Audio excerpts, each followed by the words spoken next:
আসসালামু আলাইকুম। Welcome to study junction. আজকে আমরা আলোচনা করব একটি কবিতা নিয়ে। কবিতার নাম হচ্ছে 'দ্য স্যান্ডস অফ ডে'।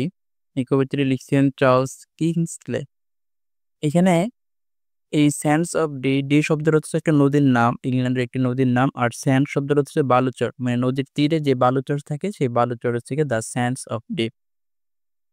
কবিতার 'O Mary, go and call the cattle home'. কবিতার ১ম এই যে স্পিকার আছে, স্পিকার হচ্ছে কি একটা মেয়েকে অ্যাড্রেস করতেছে, মেয়েকে ডাকতেছে। সেই মেয়ের নাম হচ্ছে Mary.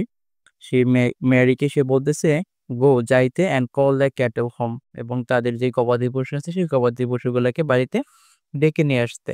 And call the cattle home, and call the cattle home across the sands of day. এই যে বারবার সেম লাইনের রিপিটেশন, এই যে and call the cattle home, same লাইনের বারবার রিপিটেশন দ্বারা ওকে যেই কাজটি দেওয়া হয়েছে সেই কাজের প্রতি যে গুরুত্ব, সেই গুরুত্ব আরোপ করা হয়েছে। এবং সে সেখানে যাওয়ার জন্য কি করতে হবে? অ্যাক্রস, ভিতর দিয়ে যেতে হবে দ্য স্যান্ডস, যেই বালুচর আছে, অফ ডি, মানে ডি নদীর যেই তীরে যে বালুচর আছে সেই বালুচরের ভিতর দিয়েই কি করতে হবে? ওকে সেই গবাদি পশুগুলোকে নিয়ে আসার জন্য যেতে হবে। The western wind was wild and dank with form. এবং সেখানে সে যাওয়ার পথে তখন ওয়েস্টার্ন, পশ্চিম দিক থেকে বাতাস বইতেছিল।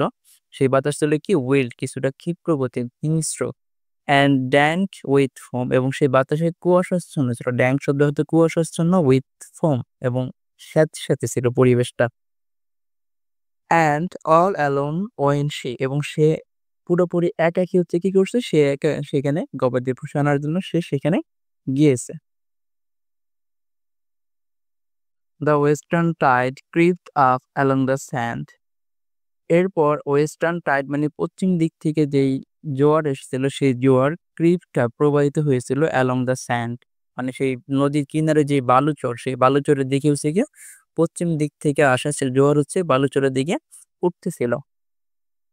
And over the sand and round the sand as far as I could see the rolling mist came down and hide the land.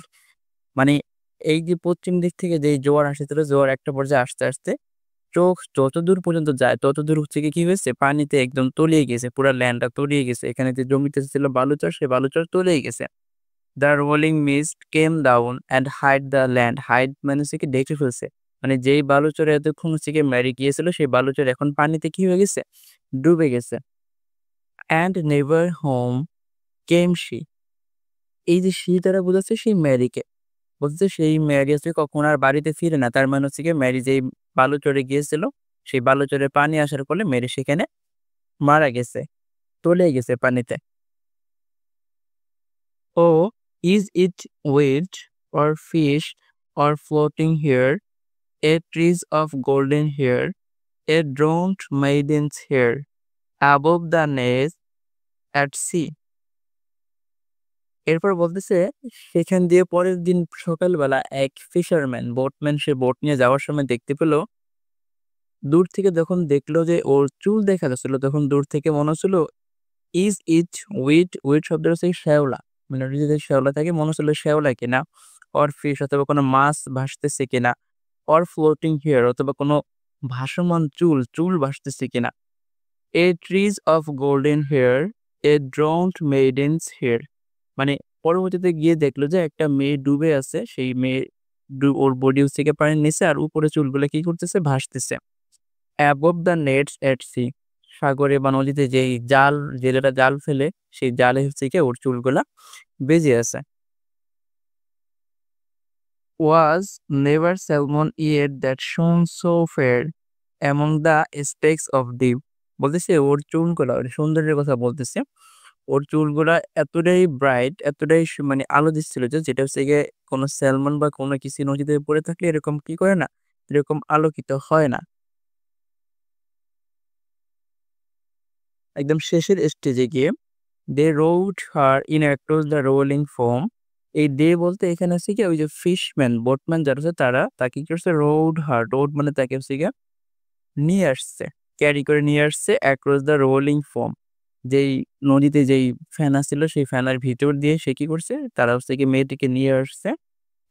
The cruel crawling foam, the cruel hungry foam to her grave beside the sea. তারা হচ্ছে গিয়ে যে এখানে cruel শব্দটা বারবার mention করে যে নদীর যে নিষ্ঠুরতা, সেই নিষ্ঠুরতাকে ইঙ্গিত করতেছে। এরপর তারা একটা পর্যায়ে কি করছে? সেই মেয়েটিকে নিয়ে এসে গ্রেভ অর্থাৎ কবর দেওয়া beside the sea, সেই নদীর পাশেই মেয়েটিকে কি করছে? কবর দিয়েছে। But still the boatmen hear her call the cattle home across the sands of deep. কিন্তু এই মেয়েটিকে যখন বোটম্যান লোকেরা খবর দিয়ে দিল নদীর পাশেই, তারপরেও তারা কি করতে পারলো? বোটম্যান হিয়ার, তারা এখনো শুনতে পায় হার কল, তার সেই ডাক। কি ডাক? সে যে হচ্ছে গিয়ে ক্যাটেলদেরকে ডাকতেছে, দ্য ক্যাটেল হোম, মানে ক্যাটেলদেরকে বাড়িতে যাওয়ার জন্য সেই ডাক যে দিচ্ছিল মেয়েটি, সেই ডাক এখনো বোটম্যানরা শুনতে পায়। Across the sands of the D, পুরা এই স্যান্ড, এই যে ডি নদীর যেই বালুচর আছে, পুরা বালুচর বেবি তারা কি করতে পারে? সেই মেয়েটির যেই ডাক, গবাদি পশুকে ডাকার খুঁজে পাওয়ার জন্য যে ডাক দিচ্ছিল জীবিত থাকা অবস্থায়, সেই ডাকটি তারা এখনো শুনতে পাচ্ছে।